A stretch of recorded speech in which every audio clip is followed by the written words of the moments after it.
NB news देख रहे हैं। यहाँ पर मैं हूं आपके साथ साधना मित्रा। केंद्र सरकार की ओर से घोषित दूसरा स्वास्थ्य पैकेज जो तीसरी लहर की तैयारियों के साथ स्वास्थ्य ढांचे को स्थायी रूप से मजबूत करेगा। आपको बता दें, कोरोना की दूसरी लहर की व्यापकता और टीकाकरण की बढ़ती रफ्तार के आधार पर भारतीय चिकित्सा अनुसंधान परिषद ने तीसरी लहर की दूसरी लहर की तुलना में कमजोर होने का अनुमान लगाया है। जाहिर है कि अब पैकेज से मजबूत होने वाले स्वास्थ्य ढांचे का लाभ लंबे समय तक आम लोगों को मिलता रहेगा।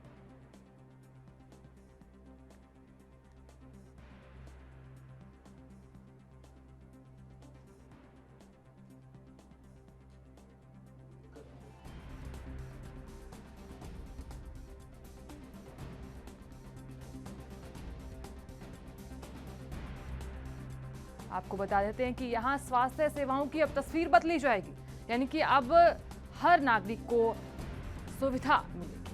तो बता दें आपको, तीसरी लहर की तैयारी पूरी हो चुकी है और स्वास्थ्य विभाग ने भी तीसरी लहर से लड़ने के लिए अब तैयारियां पूरी कर ली हैं।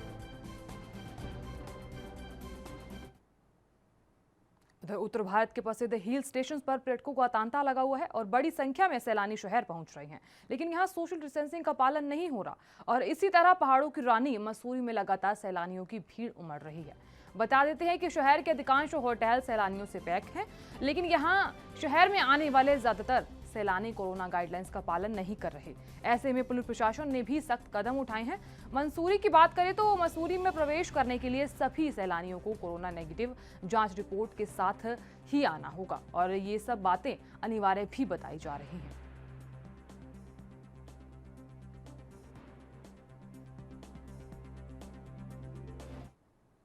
वहीं दूसरी ओर मौसम विभाग के मुताबिक वर्तमान में बने मौसमी सिस्टम के कारण 9 जुलाई से दक्षिण और पूर्व मध्य भारत में मानसून अपने तेवर दिखाएगा, यानी कि कर्नाटक, तेलंगाना, ओडिशा, पश्चिम बंगाल, झारखंड, बिहार, छत्तीसगढ़, असम, अरुणाचल प्रदेश और मेघालय में बारिश होगी। और वहीं 10 जुलाई की बात करें तो 10 जुलाई से उत्तर पश्चिम और मध्य भारत में मानसून के फिर से सक्रिय होने की संभावना है। इस दौरान दिल्ली, पंजाब, हरियाणा, राजस्थान, मध्य प्रदेश, उत्तर प्रदेश, गुजरात, हिमाचल, उत्तराखंड में झमाझम बारिश देखने को मिल सकती है। आपको बता दें, आज बारिश होने की संभावना जताई जा रही है। 12 जुलाई तक मौसम सुहावना बने रहेगा, यानी कि अब लोगों को राहत मिलने वाली है। आपको बता दें, एक तरफ लोग तड़प रहे थे बारिश के लिए और गर्मी ने लोगों का जीना मुहाल किया हुआ था, लेकिन अब फिलहाल लोगों को राहत मिलने वाली है और लोगों के लिए खुशी भरी खबर यह है कि अब बारिश होने की संभावना है।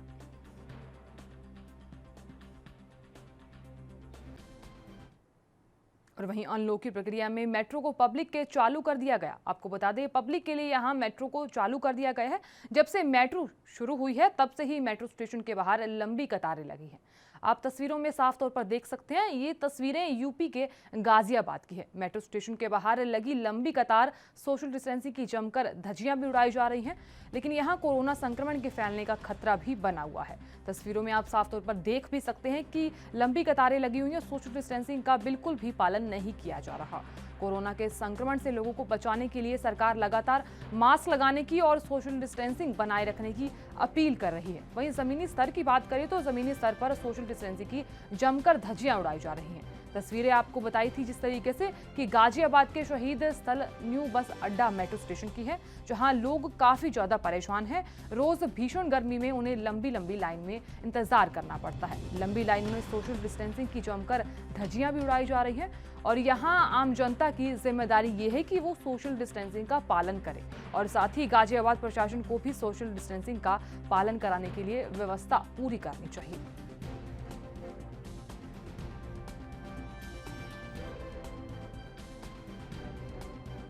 लाइन लंबी लगी है, रोज ऐसी लगी रहती है। लाइन का बहुत लंबी लग जाती है, इससे भी लंबी लग जाती है। आज तो फिर मौसम ठीक है, ये टेम्परेचर चेक करते हैं, इससे ज़्यादा टेम्परेचर तो धूप में खड़े हो जाता है लोग। क्या आप मानते हैं कि मेट्रो की जो असुविधा है उसकी वजह से लाइनें लगती हैं? हाँ, ये तो है कि मेट्रो की सुविधा की वजह से लगती है। क्या चाहते हैं आप? चाहते हैं कि सही से थोड़ा सही से हो जाए, अपना नॉर्मली चेक करके भेज दें, क्योंकि टेम्परेचर की वजह से खास चेक नहीं हो रहा है, सैनिटाइजर की जरूरत। और वहीं उत्तर प्रदेश के कुशीनगर में तमकुही राज ब्लॉक बीजेपी प्रत्याशी के निर्विरोध चुने जाने पर समाजवादी पार्टी ने सवाल खड़े किए हैं।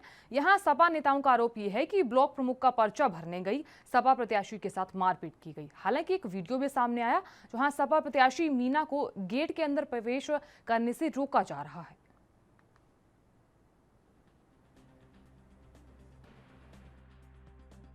कुशीनगर जनपद में एक ऐसा वीडियो वायरल हो रहा है जिसके बाद तमकुहीराज ब्लॉक के भाजपा प्रत्याशी के निर्विरोध चुने जाने के बाद पर सपा नेता सवाल खड़ा कर रहे हैं। दरअसल तमकुहीराज ब्लॉक के सपा प्रत्याशी मीना देवी अपने समर्थकों के साथ ब्लॉक प्रमुख पद हेतु नामांकन दाखिल करने के लिए ब्लॉक गेट के अंदर प्रवेश करती हैं, लेकिन कुछ ही देर बाद कुछ लोगों के द्वारा उनके साथ मारपीट की जाती है और गेट के बाहर खदेड़ दिया जाता है। सपा नेता का आरोप है कि भाजपा के कुछ लोगों के द्वारा यह मारपीट की जाती है। सिर्फ इतना ही नहीं, पुलिस के मौजूदगी में उनके समर्थकों के साथ भी मारपीट की जाती है और पुलिस यहाँ मूक दर्शक बनी रहती है। ऐसे में खुद को ईमानदार पार्टी कहने वाली भारतीय जनता पार्टी अगर इस प्रकार अपने प्रत्याशियों को जिताती है तो कहीं न कहीं उनके कार्यप्रणाली पर भी एक बड़ा सवाल खड़ा होता है, क्योंकि शाम को प्रशासन के द्वारा जारी रिपोर्ट में तमकुहीराज ब्लॉक से सिर्फ एक ही प्रत्याशी के द्वारा नामांकन की बात सामने आती है जो कि भाजपा के प्रत्याशी हैं और ऐसे में उनकी जीत भी तय माना जा रहा है। लेकिन अब इसकी सच्चाई क्या है और ये तो जाँच का विषय है। एनबी के लिए कुशीनगर से राजकुमार गिरी।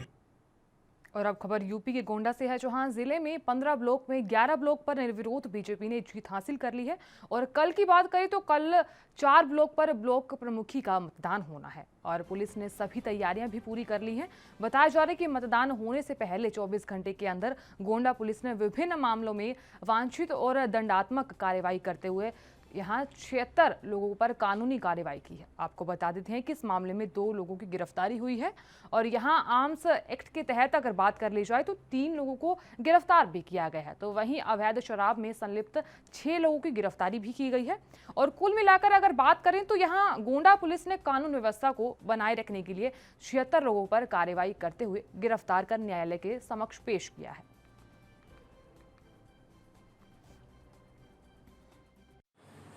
जनपद गोंडा पुलिस अधीक्षक महोदय के निर्देशानुसार पिछले 24 घंटे में जनपद के प्रभारी निरीक्षक और थाना अध्यक्ष के द्वारा अपराध और अपराधियों के विरुद्ध प्रभावी कार्रवाई की गई है। इसके अंतर्गत जनपद में गैंगस्टर एक्ट के वांछित 2 अभियुक्तों की गिरफ्तारी की गई है। आर्म्स एक्ट में 3 अभियुक्तों की गिरफ्तारी की गई है। अवैध शराब के मामले में 6 व्यक्तियों की गिरफ्तारी की गई है। इसके अलावा अन्य निरोधात्मक कार्रवाई में कुल मिलाकर के 76 लोगों की गिरफ्तारी की गई है। सभी लोगों को माननीय न्यायालय के समक्ष प्रस्तुत कर अग्रिम वैधानिक कार्रवाई की जा रही है। यहाँ ये स्पष्ट करना है कि जनपद में अपराध और अपराधियों के विरुद्ध पुलिस अधीक्षक महोदय के निर्देशानुसार प्रभावी और कड़ी कार्रवाई की जा रही है। और आगे चलिए आपको यूपी से सीधा हरियाणा ले चलते हैं। हरियाणा के पलवल जिले में वैश्विक महामारी कोविड-19 संक्रमण से बचाव के लिए अब तक 3,13,000 लोगों को वैक्सीनेशन किया गया है। आपको बता दें, civil surgeon doctor Brahmdeep Singh ने बताया कि कोरोना टीकाकरण अभियान में 45 से 60 उम्र तक के 89,752 लोगों को वैक्सीन लगाई गई है। और इसी तरह से अगर बात करें तो 18 से 44 आयु तक के 1,29,280 लोगों को और 60 वर्ष से ऊपर तक के लोगों को 94,304 लोगों को वैक्सीन लगाई गई है। और ऐसे में यहाँ डॉक्टर ने ये बताया कि जिला वासियों से अपील भी की गई है कि सभी लोग आगे बढ़ चढ़कर वैक्सीन लगवाएं। आपको बता देते हैं यहाँ कि कोविड-19 के संक्रमण से सभी लोगों को बचाया जा सके, इसीलिए डॉक्टर ने सभी लोगों से अपील की है। उन्होंने बताया कि कोवैक्सीन और कोविशील्ड सुरक्षित वैक्सीन है। कोरोना से बचाव के लिए स्वास्थ्य विभाग ने स्वास्थ्य को तेज कर दिया और ग्राम स्तर पर शिविर आयोजित कर लोगों को कोरोना टीके लगाए जा रहे हैं। और ऐसे में इसी के मद्देनजर सामुदायिक प्राथमिक स्वास्थ्य केंद्रों के अलावा आंगनबाड़ी केंद्रों पर टीके लगाए जा रहे हैं। इसके अलावा आपको बताते चले कि सामाजिक संस्थाओं के सहयोग से टीकाकरण किया जा रहा है। पलवल जिले में लगातार वैक्सीनेशन का कार्य जारी है और अभी तक हमारी टीम 3,13,000 लोगों तक पहुंच चुकी है कल शाम तक। और आज की अगर हम जोड़ेंगे तो लगभग 3,17,000 के आसपास लोगों की संख्या आज हो जाएगी। इसके अंदर सभी एज ग्रुप के लोग हैं, 18 से 45 वाले भी हैं, 45 से 60 वाले भी हैं, 60 से बड़े भी हैं। हेल्थ केयर वर्कर्स और फ्रंटलाइन वर्कर्स की बात करें तो लगभग 98% लोगों को वैक्सीन लग चुकी है, जो कि स्टेट में हाईएस्ट पलवल जिले में ही लगी है फ्रंटलाइन वर्कर्स और हेल्थ केयर वर्कर्स की वैक्सीनेशन में। और 45 से 60 वर्ष की अगर बात करें तो 89,000 के आसपास लोगों को वैक्सीन लग चुकी है। 18 से 44 आयु वाले लोगों में लगभग 1,35,000 लोगों को वैक्सीन लग चुकी है। और 60 साल से बड़े लोगों की अगर बात करें तो उसके अंदर भी 96,000 लोगों को वैक्सीन लग चुकी है। वैक्सीनेशन का कार्य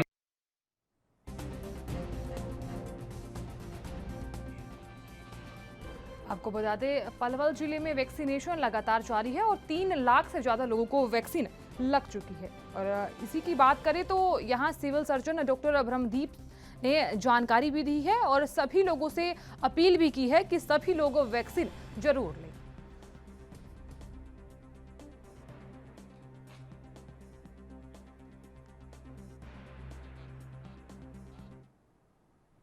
वहीं 2022 विधानसभा चुनाव से पहले ओम प्रकाश राजभर शुक्रवार को मुरादाबाद मंडल के 5 जिलों की समीक्षा करने पहुंचे। यहां राजभर ने मीडिया से बातचीत करते हुए भारतीय जनता पार्टी पर हमला करते हुए कहा कि यहां अमित शाह ने उन्हें गुमराह किया है और इसी के साथ उनसे 6 महीने सब्र करने की बात कहकर 2 वर्ष तक उन्हें चलाते रहे। आपको बता देते हैं कि जिसके बाद वह समझ गए कि अमित शाह ने उनसे कहा कि वोट लेने के लिए जुमला बोला जाता है। इसके बाद उन्हें ये भी लगा कि भारतीय जनता पार्टी को नैया डूबने वाली है और इसी के साथ ही जिसे मरना है वह भारतीय जनता पार्टी की नैया में सवार हो जाए और अगर उन्हें अभी जिंदा रहना है और उन्हें अभी मरना नहीं है तो यहाँ भारतीय जनता पार्टी से अलग हो जाए। आपको बता देते हैं कि यहाँ 2022 का चुनाव लड़ा जाएगा और यहाँ कई दलों के साथ मिलकर अपनी सरकार भी बनाई जाएगी।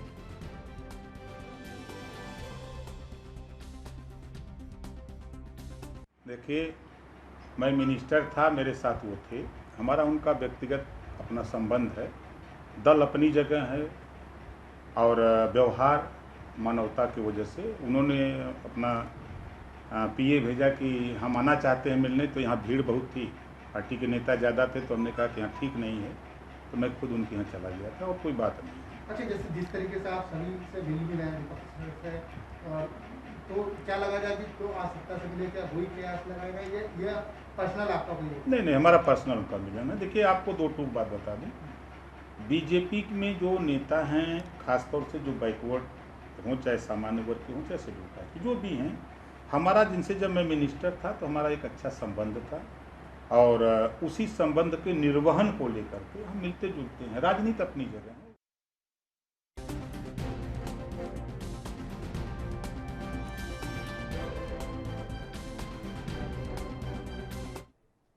वहीं छत्तीसगढ़ की राजधानी पुलिस ने ऑनलाइन क्रिकेट सट्टे का भांडाफोड़ किया है और यहां भांडाफोड़ करते हुए 4 लोगों को गिरफ्तार भी किया है। आपको बता दें, इस मामले में पुलिस ने ये कहा कि मैच में ऑनलाइन ऐप क्रिकेट के जरिए खाई वाली कर रहे थे और गिरफ्त में आए स्टोरियों से पूछताछ के बाद पुलिस ने इस मामले में बताया कि यह सट्टो कारोबारी है और पकड़े गए सभी स्टोरी खाईवाल दिलीप चावला, संजय चावला और मेहुल चंदानी समेत सूरज सिंह राजपूत और तेलीबांदा और डीडी नगर के निवासी हैं। आपको बता दें कि यहाँ क्रिकेट के नाम पर ऑनलाइन सट्टा चल रहा था। तस्वीरों में आप साफ तौर पर देख भी सकते हैं कि यहाँ ऑनलाइन सट्टेबाजी की जा रही है और इस मामले में पुलिस ने 4 लोगों को दबोचा भी है।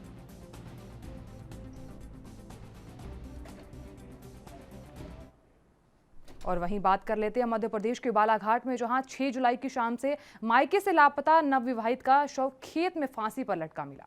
हालांकि ये जांच नहीं हो पाया और साफ भी ये नहीं हो पाया कि यहां नवविवाहिता ने आत्महत्या क्यों की, क्योंकि इस पर क्वेश्चन मार्क बना हुआ है। आपको बता दें, पुलिस ने जानकारी मिलने के बाद यहां नवविवाहिता का शव है वो बरामद कर पोस्टमार्टम के लिए भेज दिया है। बताया ये भी जा रहा है इस मामले में कि गत 6 जुलाई को मायके आई थी और शाम को बिना बताए कहीं चली गई थी। यहाँ गुमशुदगी का जो मामला है वो दर्ज भी कराया गया और लेकिन यहाँ इस मामले की जांच राजपत्रित अधिकारी SDOP द्वारा की जाएगी।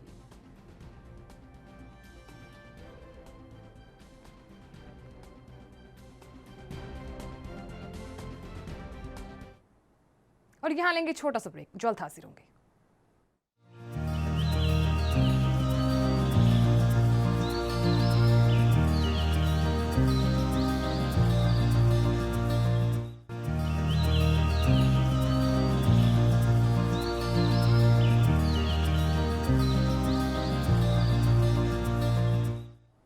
देखिए और सभी का स्वागत है। खबरों में आगे बढ़ेंगे। यहाँ कैबिनेट फेरबदल के बाद सेवानिवृत्त जनरल विजय कुमार सिंह ने नागरिक उड्डयन मंत्रालय में राज्य मंत्री के रूप में कार्यभार संभाला। आपको बता देते हैं कि राज्य मंत्री सिंह ने वर्तमान कोविड स्थिति के बारे में बातचीत की और कहा कि यहाँ कोविड वास्तव में एक चुनौती है, लेकिन हम कोविड युक्त व्यवहार का पालन करके इसे जीत सकते हैं। माननीय प्रधानमंत्री जी को धन्यवाद देना चाहूँगा कि उन्होंने मुझ पर विश्वास जताया है और एक और मंत्रालय में काम करने का मौका दिया। जैसा कि आप जानते हैं, प्रधानमंत्री जी की एक ही नीति है और एक ही उनकी सोच है कि कैसे भारत शक्तिशाली बने, कैसे विश्व गुरु बने और कैसे हर महकमा सरकार का अच्छा काम करे। तो इन सब चीज़ों को ध्यान में रखते हुए आज पहला दिन है। आज यहाँ पर आए हैं, यहाँ पे ब्रीफिंग लेंगे। जो चीज़ें अच्छी चल रही हैं उनको और अच्छा चलाने की कोशिश करेंगे और देखेंगे कि कैसे हम लोग इसमें सकारात्मक योगदान दे सकते हैं। देखिए, कोविड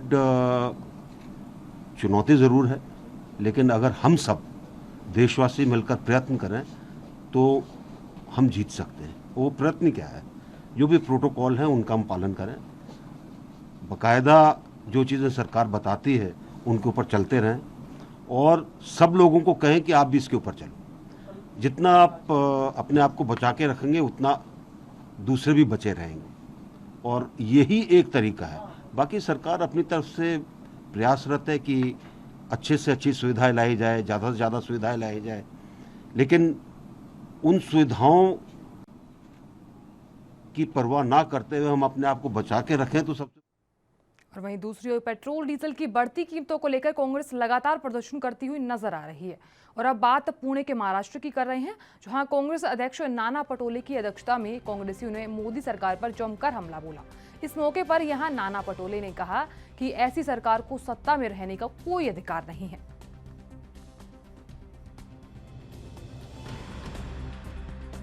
ये आने वाले 17 तारीख तक चलेगा, 10 दिन का आंदोलन है। पर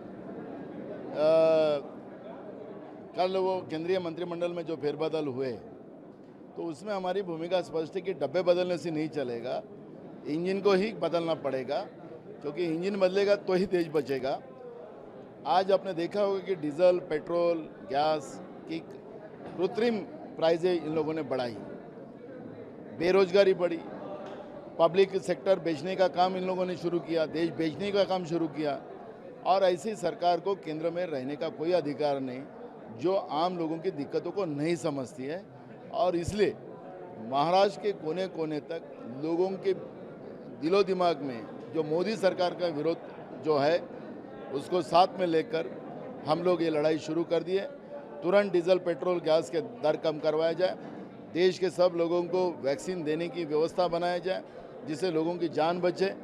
और इस तरह की कई मांगे हमारी। और वहीं दूसरी ओर झारखंड हाई कोर्ट ने रांची में रथ यात्रा निकालने वाली की अनुमति की मांग को लेकर दायर जनहित याचिका पर सुनवाई हुई।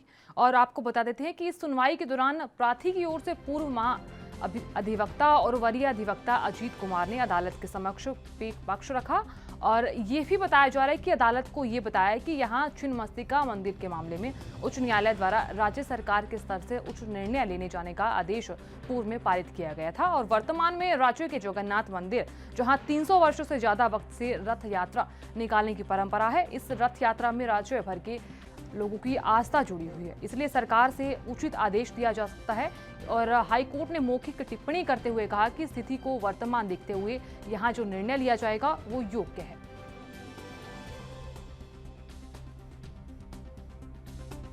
रांची में भी जो है वो लिमिटेड लोगों के साथ में यात्रा पूरी की जाएगी।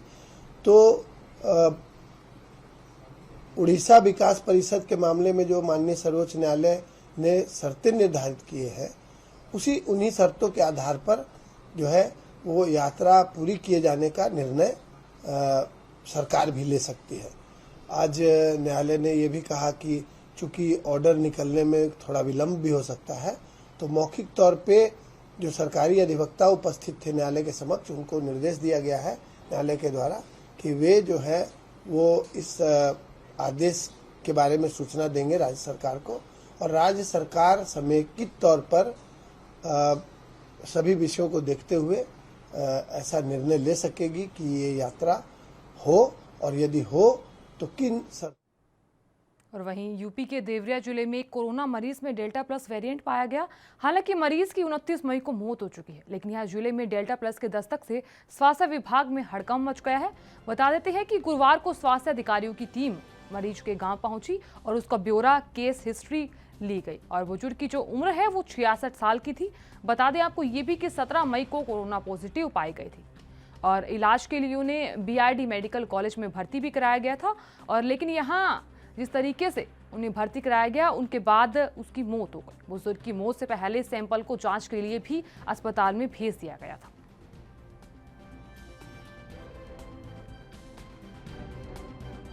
एक पेशेंट है मोहम्मद रफ़ीक, जो है 66 वर्ष के, ग्राम निभी, ब्लॉक रुद्रपुर के रहने वाले थे। वो BRD मेडिकल कॉलेज में भर्ती थे और 29 मई को उनकी मृत्यु हो गई। उनकी मृत्यु से पहले 26 मई को उनका सैंपल BRD मेडिकल कॉलेज में लिया गया था और 17 मई को हमारे CSC रुद्रपुर पर उनका सैंपल लिया गया था। तो वो सैंपल जो है दिल्ली से अभी कल आई है, रिपोर्ट पॉजिटिव आया डेल्टा प्लस वेरिएंट के लिए।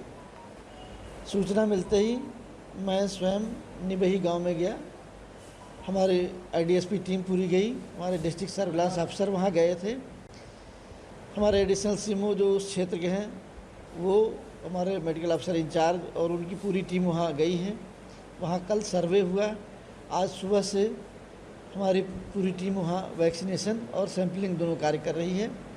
सैंपलिंग होने के बाद हम उसकी टेस्टिंग कराएंगे और अगर कोई पॉजिटिव निकलता है तो उसको जीनोम सीक्वेंसिंग के लिए भेजें। और अब खबर महाराष्ट्र के ठाणे से है, जहां ड्यूटी पर तैनात ट्रैफिक पुलिस कर्मियों के साथ दुर्व्यवहार करने का मामला सामने आया। बता देते हैं कि यहां पुलिसकर्मी नॉन पार्किंग इलाके में खड़ी गाड़ी करके गया था और ये देखकर गाड़ी का जो मालिक है उसके साथ एक मौजूद एक लड़की ट्रैफिक पुलिसकर्मी से भिड़ गई और उनके साथ दुर्व्यवहार किया गया।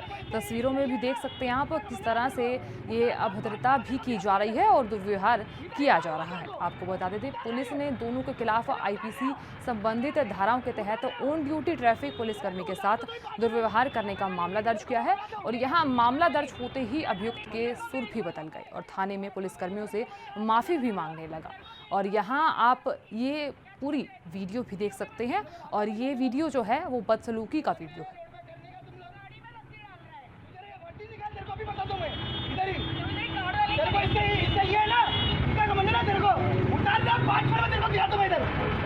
इधर ही मारूंगा तेरे को, उतारना ये, अरे उतारना, उतारना, अरे तू उतार तो सही 5 मिनट, बना ले वीडियो, तेरे को मैं बताता हूँ, बना ले, तेरे को भी इसमें लाता है क्या? तेरे को भी इसमें जो मन रहा करना ना तुम लोग, तेरे को भी इसमें गाड़ी रिपेयर कराऊंगी, क्या समझ रहे तू?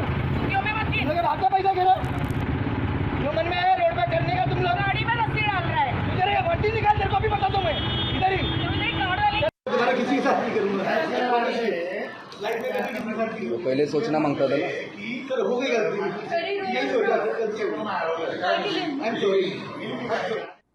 और वहीं साइबर अपराधियों ने दुस्साहस दिखाते हुए SSP की फर्जी फेसबुक ID बनाकर उनसे परिचितों से रुपए मांगना शुरू कर दिए। बताया जा रहा है कि फ़ोन आने पर उन्हें पता चला तो ट्वीट कर इस बात की जानकारी दी गई और साइबर सेल की टीम मामले की छानबीन भी कर रही है। बता देते हैं कि SSP दिनेश कुमार ने अपने ट्विटर ID से इसकी जानकारी दर्शकों तक दी और सभी को इस बात की जानकारी दी। परिचितों और दोस्तों को सावधान करते उन्होंने लिखा कि किसी ने साइबर अपराधियों से उनकी फोटो का इस्तेमाल कर फर्जी ID बनाई है।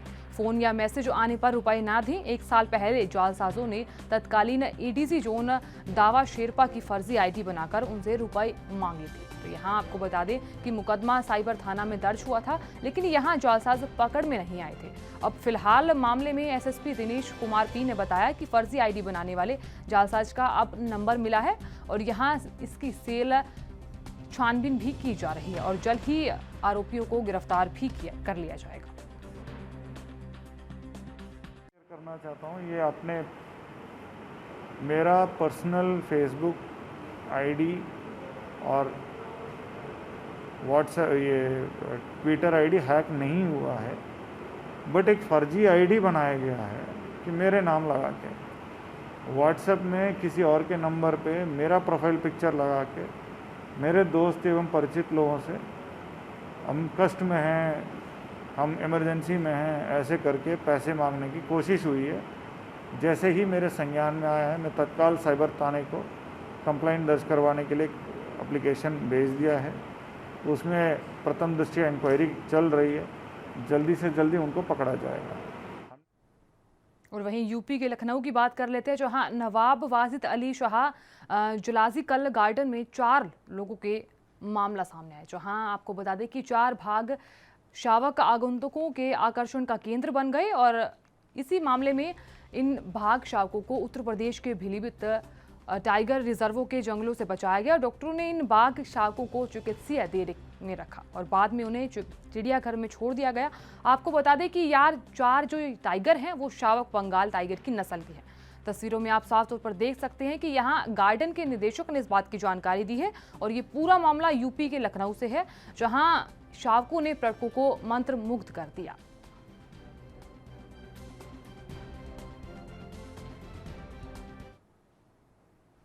फिलहाल के लिए इतना ही। आप देखते रहिए ANB न्यूज़। नमस्कार।